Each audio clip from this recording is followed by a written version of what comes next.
Bismillahirrahmanirrahim. Assalamualaikum warahmatullahi wabarakatuh. Alhamdulillahirrabbilalamin. Wassalatu wassalamu ala asrafil anbiya'i wal mursalin wa ala alihi wa ashabihi ajmain amma ba'du. Puji serta syukur marilah senantiasa kita panjatkan kehadirat Allah Subhanahu wa taala, yang mana atas berkat rahmat serta hidayahnya kita masih diberikan banyak kenikmatan, baik itu nikmat iman, Islam, dan juga kesehatan. Shalawat beserta salam tak lupa senantiasa kita curah limpahkan kepada baginda kita, yakni Nabi Muhammad Sallallahu Alaihi Wasallam. Tak lupa kepada keluarganya, kepada para sahabatnya, dan kepada tabi'in atba'ut tabi'atnya, dan semoga sampai kepada kita selaku umatnya yang senantiasa mengikuti jejak langkahnya. Amin ya Allah ya Rabbal Alamin. Nah, sebelum kita lanjut menonton videonya, perkenalkan dulu ya, kami dari kelompok 3 yang beranggotakan Reka Sari dengan nomor induk mahasiswa 19512021, kemudian Multi Nur Aini dengan nomor induk mahasiswa 19512027, dan yang ketiga yaitu saya sendiri, yaitu Syifa Sylvia dengan nomor induk mahasiswa 19512023. Nah, pada hari ini kami selaku kelompok 3 akan menyampaikan materi mengenai uji Key-Cochran, uji Friedman, dan uji Kruskal-Wallis untuk menguji rata-rata 3 sampel. Adapun video ini kami buat untuk memenuhi salah satu tugas mata kuliah statistika inferensial yang diampu oleh Ibu Iya Mariati, MPD.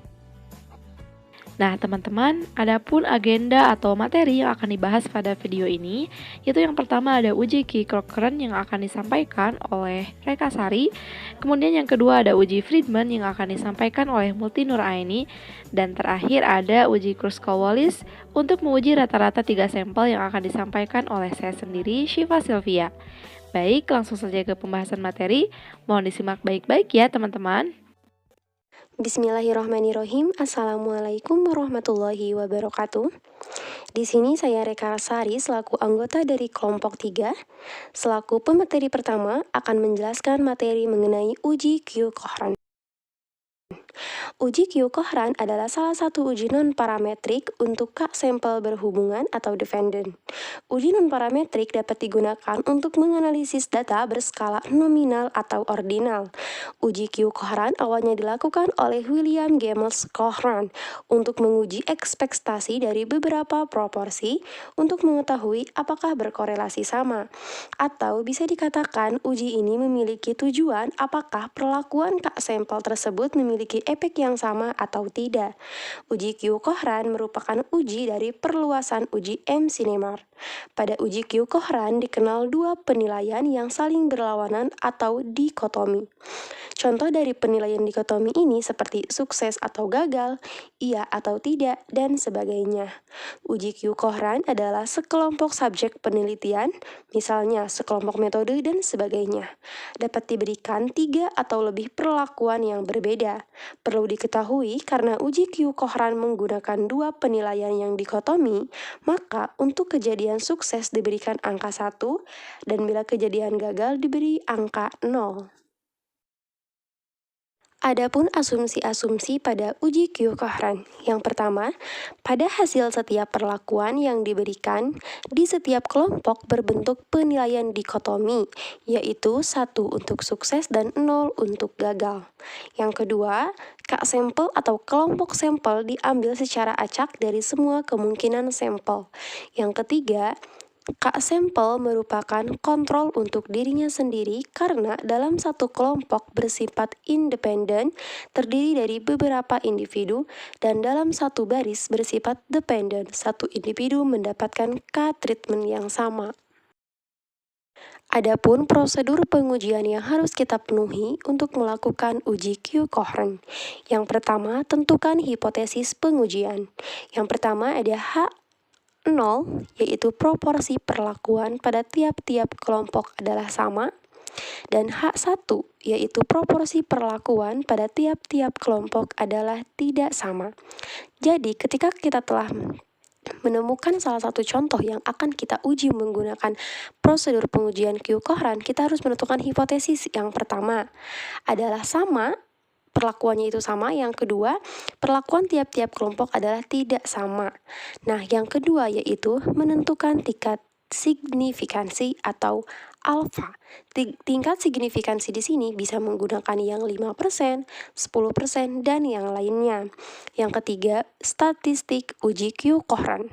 Formula uji Q kohran yaitu Q sama dengan kurung buka K dikurang 1 kurung tutup dikali kurung siku K sigma K Z sama dengan 1 G Z kuadrat dikurang kurung buka sigma K Z sama dengan 1 G Z kurung tutup kuadrat kurung siku dibagi K sigma N I sama dengan 1 L I dikurang sigma N I sama dengan 1 L I kuadrat. Nah, di mana untuk Q di sini yaitu nilai hasil perhitungan, nilai nanti yang akan kita dapatkan di akhir. Yang kedua ada K yaitu jumlah kolom, yang kedua ada C, Z yaitu jumlah keseluruhan dalam kolom, yang selanjutnya ada R, Z yaitu jumlah keseluruhan dalam baris. Nah, itu merupakan keterangan dari formula uji Q kohran. Yang keempat ada menentukan daerah atau wilayah kritis. Yang kelima ada keputusan. Keputusan yaitu kita akan menolak H0 ketika Q hitung atau nilai dari perhitungan lebih dari atau sama dengan Q X kuadrat, di mana alfa, K dikurang 1 atau V value kurang dari atau sama dengan alfa atau tingkat signifikansinya. Yang terakhir yaitu memberikan kesimpulan. Ketika keputusan telah didapat, maka kita akan bisa memberikan kesimpulan apakah H0 yang diterima atau H1 yang diterima atau sebaliknya. H0 ditolak dan H1 ditolak. Alhamdulillah untuk materi dari uji Q kohran telah selesai. Selanjutnya kita akan mengaplikasikannya kepada contoh soal.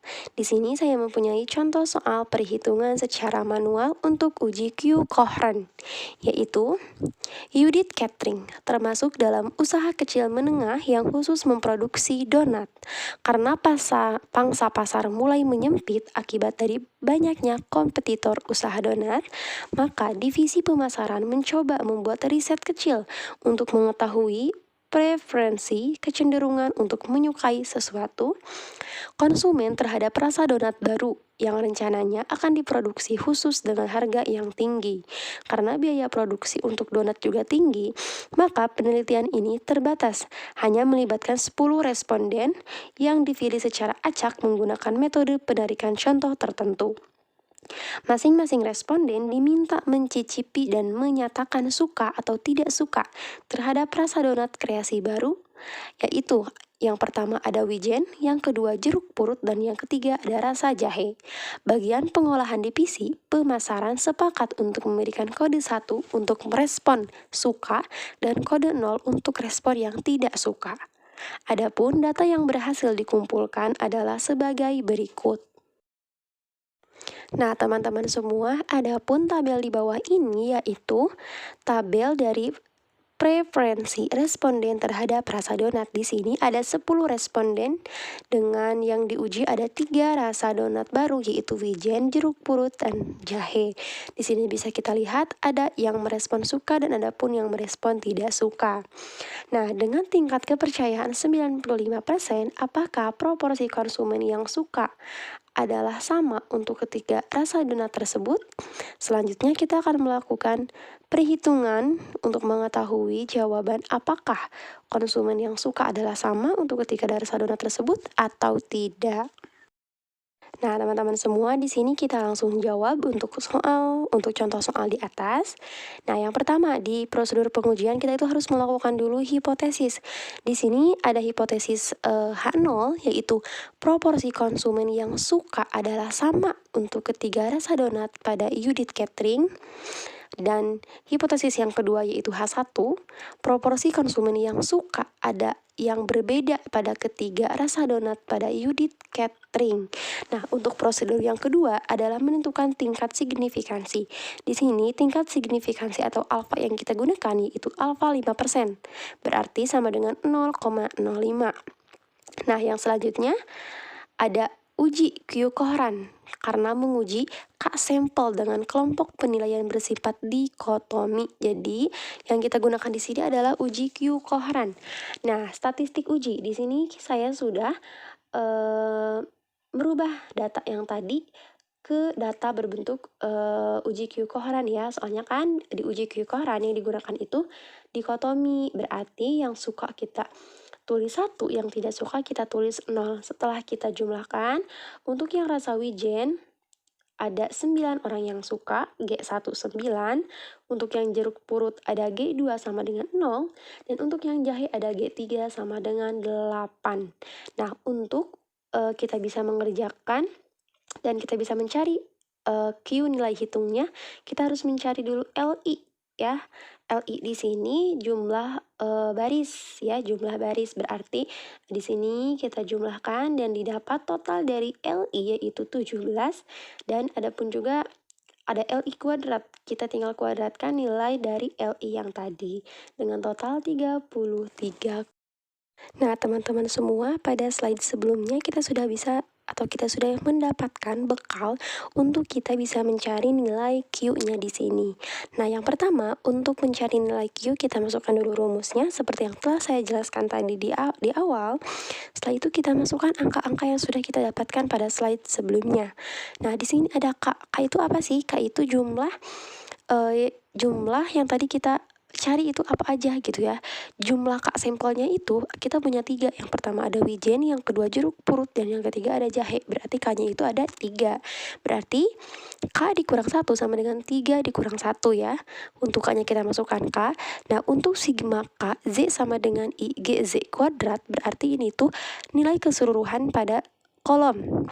Ya, pada slide sebelumnya kita mempunyai nilai pada kolomnya itu ada G1 9, G2 0, dan G3-nya itu 8. Berarti kita masukkan 9. Di sini kan GZ kuadrat ya, berarti 9 kuadrat ditambah 0 kuadrat ditambah 8 kuadrat kurung tutup. Dikurang sigma KZ sama dengan 1 GZ kurung tutup baru dikuadratkan. Itu ya bedanya yang tadi sama yang ini. Kalau yang tadi si kuadratnya itu di dalam, kalau ini si kuadratnya itu di luar. Jadi kita jumlahkan terlebih dahulu. Ya, tapi ini sama. Ini merupakan jumlah nilai dari kolomnya. Berarti 9 tambah 0 tambah 8 dikuadratkan kurung siku. Setelah itu kita bagi. Di sini ada K lagi ya. Berarti K-nya kita tetap sama. Kita masukkan 3. Terus ada sigma N. I sama dengan 1 LI dikurang sigma NI sama dengan 1 LI kuadrat. Tadi kan kita sudah menemukan ya di slide sebelumnya LI dan LI kuadratnya itu ada 17 dan 33. Berarti kita masukkan 3 dikali 17 dikurang 33. Kita operasikan didapat 2 dikali kurung siku 3 kurung buka 145 kurung tutup dikurang 289 dibagi 18. Dihasilkan Q hitungnya itu yaitu 16,222. Nah, setelah ini prosedur selanjutnya yaitu kita akan menentukan nilai kritis. Nilai kritis di sini kita tulis X kuadrat sama dengan, tadi kan untuk rumus dari wilayah kritis itu alfa, K dikurang 1. Berarti tadi kan alfanya kita menggunakan yang 5%. Berarti 0,05. Dan K dikurang 1-nya itu berarti 3 dikurang 1 sama dengan 2. Bagaimana kita mencari nilai wilayah kritis? Kita lihat di atas ada tabel QX2 tabel. Di sini kita tinggal mencari. Tadi kan di sini nilai si signifikansinya itu ada di 0,05. Kita lihat di sini ada di atas 0,05 dan kita tarik ke kiri, kita cari angka degrees of freedom-nya yaitu 2. Berarti 0,05 dan 2 itu berada pada nilai 5,99. Berarti di sini kita sudah bisa membuat keputusan bahwa kita akan menolak HO karena nilai Q hitung lebih dari atau sama dengan X2 di mana 0,05,2 sama dengan 5,99 ya. Berarti si Q-nya itu lebih besar dari P value-nya. Sehingga kita bisa menarik kesimpulan dengan tingkat signifikansi 5% dapat disimpulkan belum ada cukup bukti bahwa proporsi konsumen yang suka adalah sama untuk ketiga rasa donat pada Judith Catering. Jadi orang yang proporsi konsumen yang sukanya itu berbeda-beda, tidak sama pada ketiga pada ketiga rasa donat baru yang akan Judith Catering keluarkan. Mungkin itu saja yang dapat saya sampaikan. Terima kasih. Wassalamualaikum warahmatullahi wabarakatuh. Baik, sekarang kita akan memasuki pada definisi uji Friedman. Nah, untuk uji Friedman sendiri, uji ini diperkenalkan oleh Milton Friedman pada tahun 1937. Uji Friedman adalah salah satu ujian parametrik untuk K sampel berhubungan atau dependen dalam skala minimal berukuran ordinal dan tidak memerlukan anggapan populasi yang diteliti berdistribusi normal serta varians homogen. Uji ini dilakukan dengan data dari sampel ukuran N, dimasukkan dalam tabulasi dengan K kolom yang diberi nilai ranking untuk tiap barisnya dari terendah 1 hingga tertinggi dengan ranking K. Jika terdapat nilai yang sama, maka beberapa nilai yang sama tersebut diberi rata-rata nilai ranking yang sama tersebut. Nah, tujuan Friedman ini adalah untuk melihat ada atau tidaknya perbedaan pengaruh antara perlakuan. Ketika pengaruh perlakuan memiliki pengaruh yang berbeda, respon dari subjek yang diberi suatu perlakuan akan memiliki median yang sama dengan respon dari subjek yang diberi perlakuan lainnya. Setelah pengaruh pengelompokan perubahan dihilangkan, sehingga uji analog ini dengan prosedur parametrik analisis seragam dua arah. Rancangan data uji Friedman ditampilkan dalam tabel di bawah, di mana baris mewakili kelompok dan kolom untuk perlakuan. Istilah perlakuan memiliki makna yang luas, misalnya status sosial ekonomi atau latar belakang pendidikan. Baik, selanjutnya kita memasuki ke asumsi dalam uji ranking dua arah Friedman. Nah, dalam asumsi uji ranking dua arah Friedman ini ada 3. Yang pertama ialah variabel berkepentingan atau yang dicari bersifat kontinu. Nah, dari suatu data yang akan kita cari, di sana ada sebuah perlakuan sebagaimana telah disebutkan dalam pengertian dari uji Friedman tadi, bahwa yang diuji itu di dalam perlakuan ya. Nah, untuk perlakuannya sendiri itu kan bersifat kontinu. Contohnya ada sebuah contoh ya. Kita akan memilih seorang lurah di mana ada beberapa kriteria yang dicari seperti kejujuran atau kepemimpinan. Nah, itu kan perlakuannya secara kontinu ya. Kemudian untuk asumsi uji ranking dua arah Friedman ini, yang kedua ialah tidak ada interaksi antara kelompok dan perlakuan. Dan yang ketiga ialah observasi atau pengamatan tiap kelompok dapat di-ranking berdasarkan besarnya. Ini juga berlaku untuk pengertian yang tadi. Nah, kan di sini berdasarkan dari hasil pengamatan tiap kelompok. Nah, dapat di-ranking berdasarkan besarnya. Jadi dalam uji Friedman ini kita akan meranking K kolom yang diberi nilai ranking untuk tiap barisnya dari terendah 1 hingga tertinggi dengan ranking K. Nah, yang selanjutnya ialah prosedur pengujian. Untuk prosedur pengujian sendiri terdapat beberapa langkah. Yang pertama, tentukan hipotesis. Nah, untuk tentukan hipotesis sendiri ada HO. HO itu sampel berasal dari populasi yang sama, dan H1 ialah sampel berasal dari populasi yang berbeda atau minimal ada satu yang berbeda. Kemudian untuk langkah kedua ialah tentukan taraf signifikansi.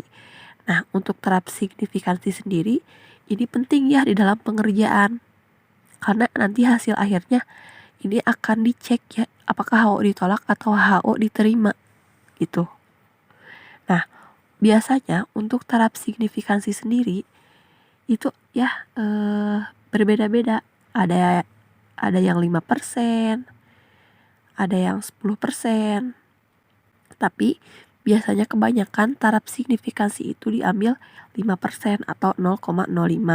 Nanti ada juga ya tabel distribusinya. Nah, untuk selanjutnya langkah ketiga ialah statistik uji. Nah, dalam statistik uji ini kita mengurutkan pengamatan-pengamatan dalam setiap kelompok secara terpisah. Kemudian, jika terdapat TIS atau nilai yang sama dalam kelompok, beri peringkat tengah atau mid-rank. Sekarang kita memasuki ke rumus statistik uji Friedman. Untuk statistik uji Friedman memiliki beberapa alternatif perhitungan, dan saya melampirkan salah satunya. Untuk rumus uji Friedman sendiri, yaitu ialah X kuadrat R sama dengan 12 per NK kurung buka K plus 1 kurung tutup sigma J sama dengan 1 sampai K R kuadrat J dikurangi 3N dalam kurung K plus 1. Nah, apabila dijumpai ranking yang sama dapat menggunakan rumus sebagai berikut, yaitu X kuadrat R sama dengan 12 per NK dalam kurung K plus 1 sigma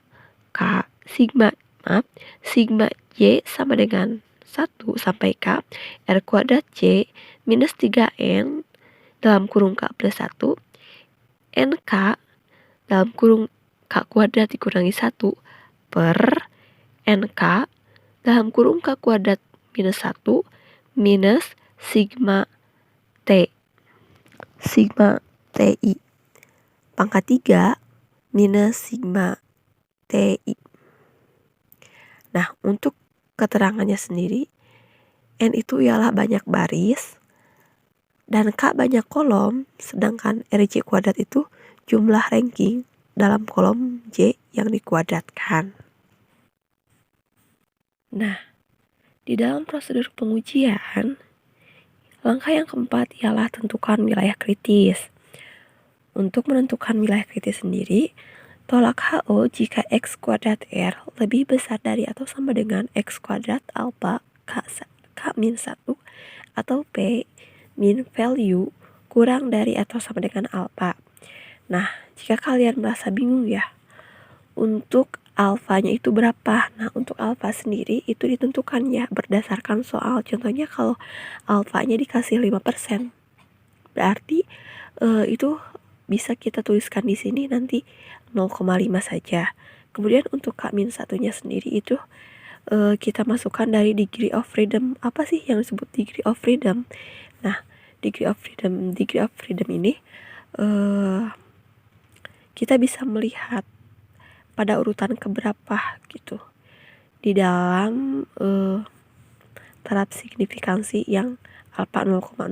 Jadi nanti ini kita bisa menentukannya kalau urutannya ketiga, maka nanti bakal ada hasilnya untuk taraf signifikansinya sendiri gitu. Nah, yang selanjutnya langkah kelima ialah keputusan. Untuk keputusan sendiri, tolak atau gagal tolak HO. Jika tolak HO, maka dapat dilanjutkan dengan uji multiple comparison.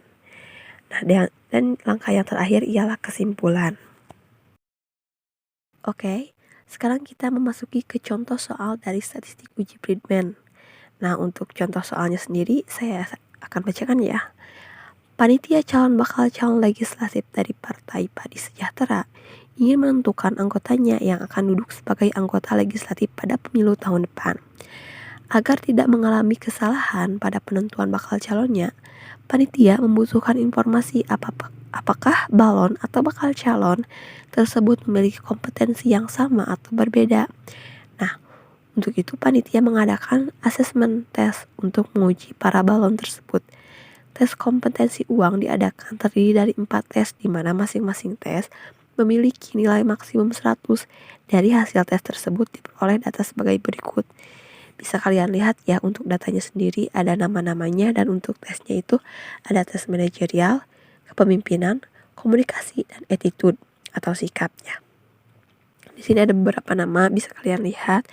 Kemudian pertanyaannya ialah apakah ada perbedaan kompetensi dari balon atau bakal calon legislatif dari Partai Sejahtera berdasarkan asesmen tes atau ujian dengan taraf signifikansi 5%.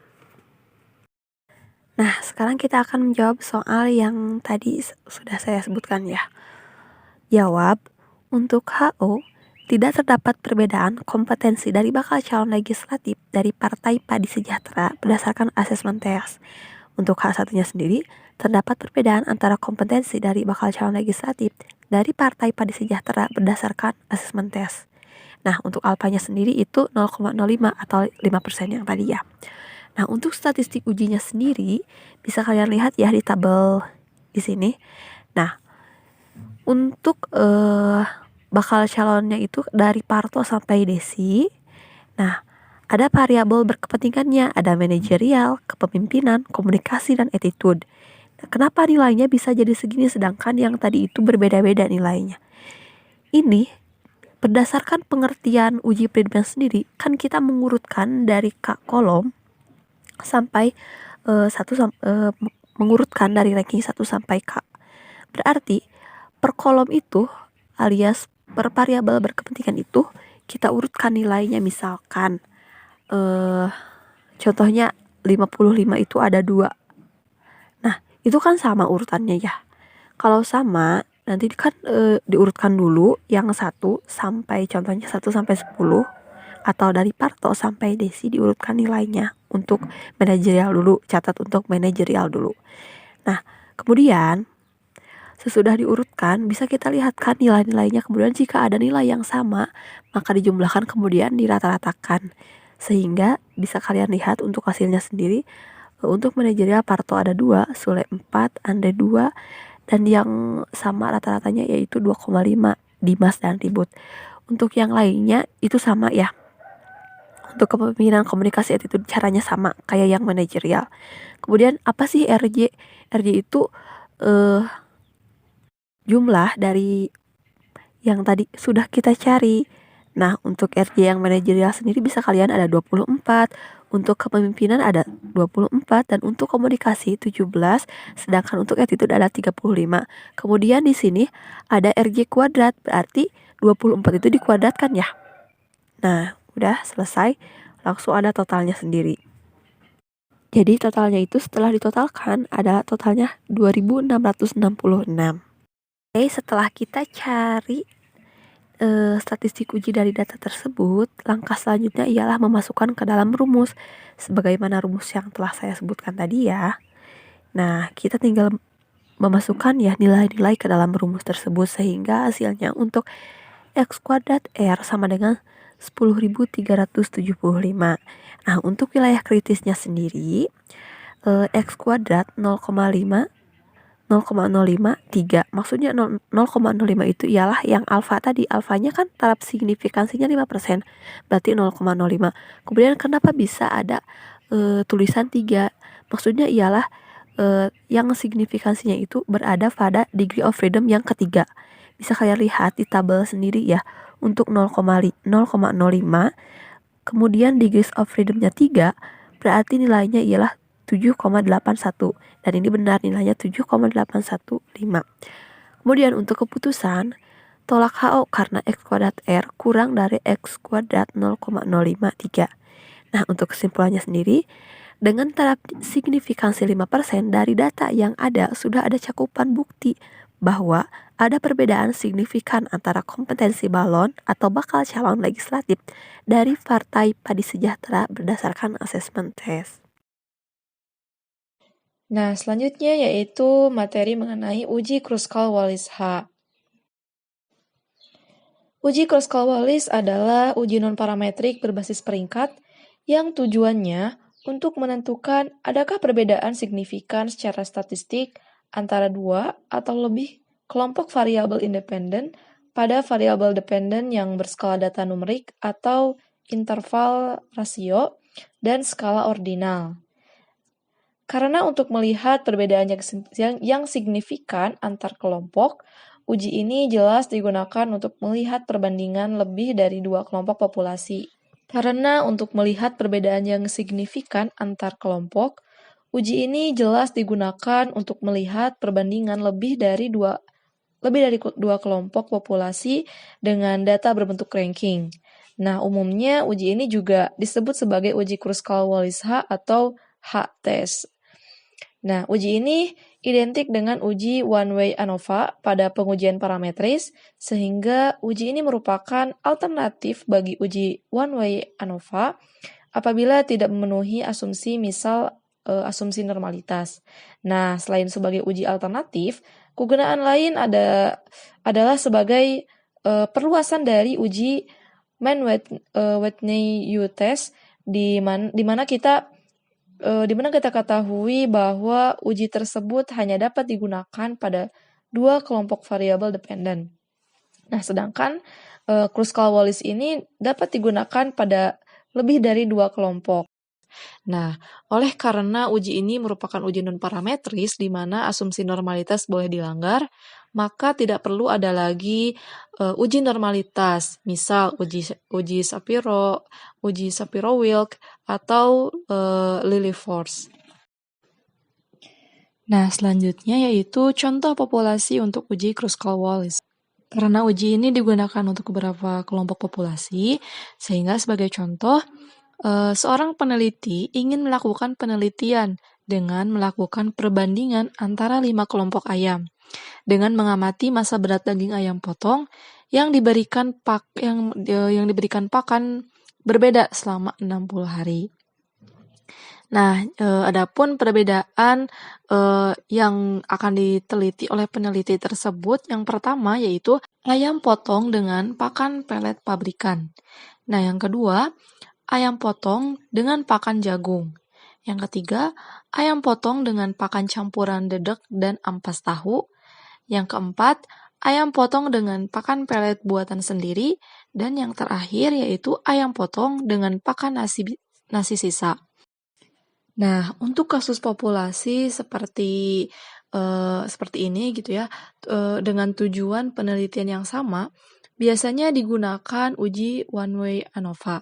Namun, apabila setelah dilakukan pengujian, ternyata berat badan ayam dari keempat atau dari kelima kelompok populasi ayam tersebut tidak berdistribusi normal, maka peneliti tidak dapat melakukan pengujian dengan one-way ANOVA.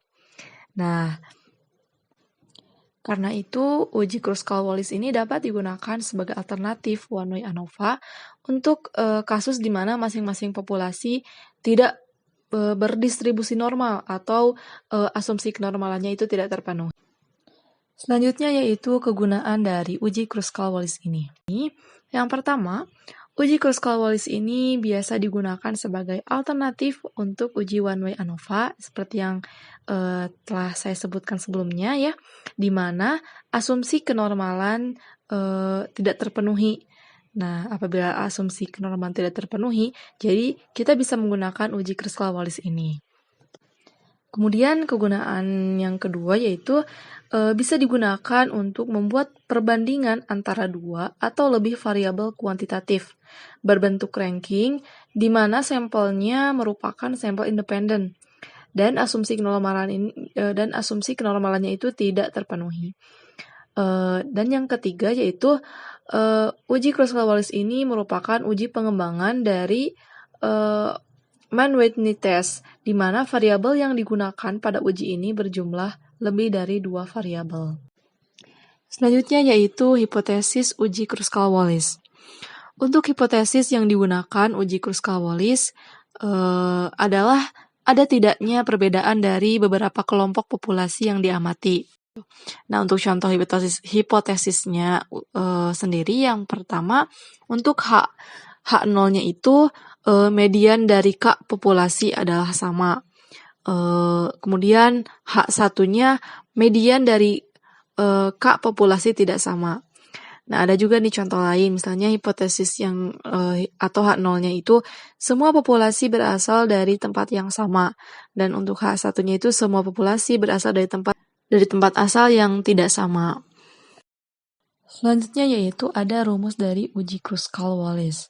Nah, karena uji Kruskal-Wallis ini sering disebut dengan H-test, maka di sini ada ya disebutkan H sama dengan 12 per N dikali N tambah 1, sigma R kuadrat I per NI dikurangi 3 dikali N tambah 1 dengan batas bawah sigma I sama dengan 1 dan batas atas sigmanya K. Nah, untuk penjelasan notasi-notasinya sendiri, untuk K itu yaitu banyaknya sampel. Untuk NI itu merupakan banyaknya kasus pada setiap sampel ke I. Nah, untuk N besar atau sama dengan sigma NI adalah banyaknya seluruh kasus. Nah, kemudian untuk RI yaitu total ranking untuk setiap sampel ke I. Nah, untuk sigma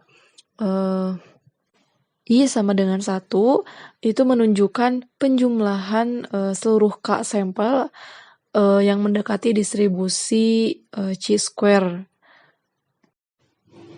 Selanjutnya yaitu ada asumsi Kruskal-Wallis. Nah, yang pertama yaitu ada variabel independen berskala kategorik 2 atau lebih dari 2 kategori. Nah, yang kedua untuk asumsi Kruskal-Wallis ini adalah variabel dependen berskala numerik, interval atau rasio, atau skala ordinal. Yang ketiga, independen, artinya sampel di tiap kategori harus bebas atau satu sama lain, yaitu tidak boleh ada sampel yang berada pada 2 kategori atau lebih. Yang keempat yaitu tiap kategori memiliki variabilitas yang sama. Jadi maksudnya itu bentuk kurva histogram atau sebaran datanya sama gitu. Apabila bentuk sebaran data sama, maka ujian Kruskal-Wallis dapat digunakan untuk menilai perbedaan median antar kategori. Sedangkan jika bentuk sebarannya tidak sama, maka uji ini gitu tidak dapat digunakan untuk menilai perbedaan median. Jadi hanya untuk menilai perbedaan peringkat rata-ratanya saja. Nah, ada nih solusi apabila asumsi tersebut dilanggar.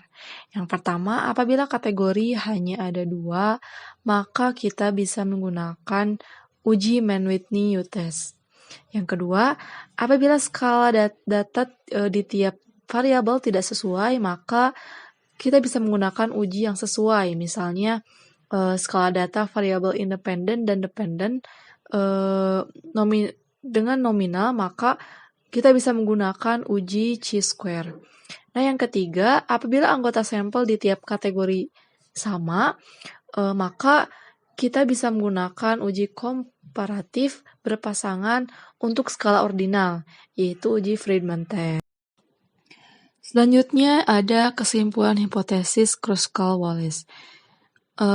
Hasil akhir dari uji Kruskal-Wallis ini merupakan nilai p-value, yaitu apabila nilainya kurang dari batas kritis, misalkan 0,05, maka kita dapat menarik kesimpulan statistik terhadap hipotesis yang diajukan, yaitu ada pengaruh metode pembelajaran terhadap nilai ujian siswa atau yang berarti menerima H1 dan menolak H0. Untuk hipotesisnya, kita bisa melihat dari contoh hipotesis yang telah saya sebutkan sebelumnya ya, teman-teman. Nah, kita masuk ke contoh soal uji Kruskal-Wallis ya, teman-teman. Untuk soalnya, ini ada soal cerita. Misalkan seorang guru olahraga ingin mengetahui mengenai minat muridnya menjadi atlet olahraga. Nah, diasumsikan bahwa anak-anak yang memiliki minat baik di olahraga akan mendapatkan nilai yang baik dan memiliki peluang untuk menjadi atlet olahraga yang lebih besar. Nah, terdapat 3 kelompok murid yang dibedakan berdasarkan minatnya, yaitu murid yang hanya menyukai mata pelajaran ilmiah, murid yang menyukai pelajaran ilmiah dan olahraga, dan murid yang hanya menyukai bidang olahraga. Guru tersebut pun mengambil 14 sampel anak yang dibagi menjadi 3 kategori di atas. Nah, untuk tabelnya bisa kita lihat ya. Yang pertama itu yang murid yang minat olahraga. Skornya itu ada yang 96, 128, 83, 61, dan 101. Kemudian yang murid yang menyukai ilmiah saja, ada skornya itu ada yang 82, 124, 132, 135, dan 109. Dan murid yang berminat dengan keduanya itu